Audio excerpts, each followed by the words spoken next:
Hello दोस्तों, तो कैसे हैं आप सभी? तो आज हम बनाएंगे प्याज के एक ऐसी रेसिपी जो बच्चे एक रोटी नहीं बल्कि चार चार रोटी खा जाएंगे।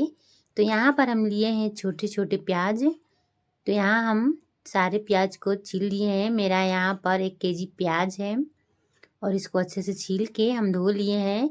ये रेसिपी बहुत ही टेस्टी लगता है। आप लोग ज़रूर ट्राई कीजिए और ये रेसिपी ज़रूर देखिए।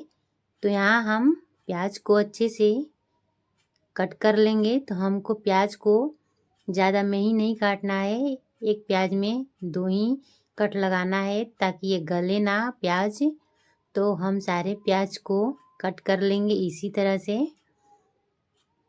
तो आप जब भी ये रेसिपी बनाएं तो आप छोटा ही प्याज का यूज कीजिए ताकि इसका टेस्ट बहुत ही अच्छा लगता है। तो यहाँ पर हम सारा प्याज को कट कर लिए हैं और अब इसको हम बनाएंगे। तो यहाँ हम गैस जला लिए हैं और एक कढ़ाई बैठाएंगे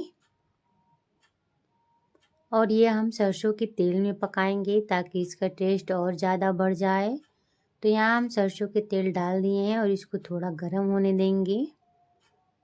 और मेरा कढ़ाई गर्म हो चुका है। कढ़ाई गर्म ही रहे तभी तेल डालिए क्योंकि प्याज बहुत चिपकता है अगर आप भुंजिया भूंज रहे हो उसका। तो यहाँ हम प्याज का भुजिया भूंजेंगे और 1 चम्मच जीरा और लाल मिर्च का फ़ोरन देंगे और प्याज को हम डाल देंगे। इसको अच्छे से हम भूनेंगे बिना ढके ही। अगर ढक देंगे तो ये पानी छोड़ देगा और ये गल जाएगा।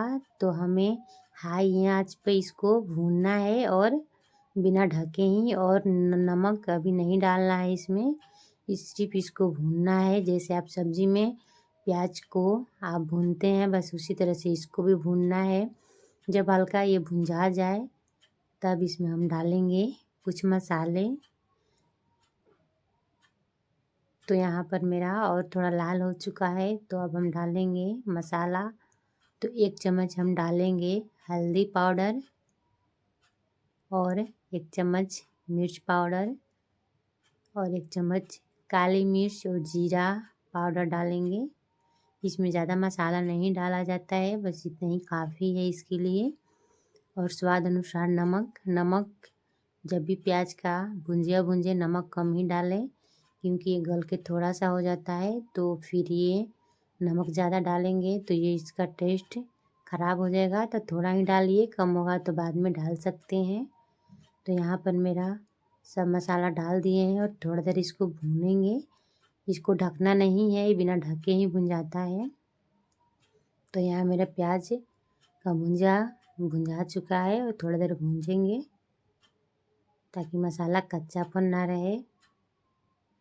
तो इस तरह से आप बनाएंगे बच्चों को बहुत पसंद आएंगे। एक रोटी नहीं बल्कि वो चार चार रोटी खा जाएंगे। और मेरे घर तो लंच में अपने बच्चों को यही देते हैं और वो लोग लंच फिनिश करके आता है। और यहाँ पर हम रोटी बना रहे हैं। सुबह के बज रहे हैं 6 और बच्चों लोग का ये नाश्ता है सुबह का और लंच भी ले जाएगा।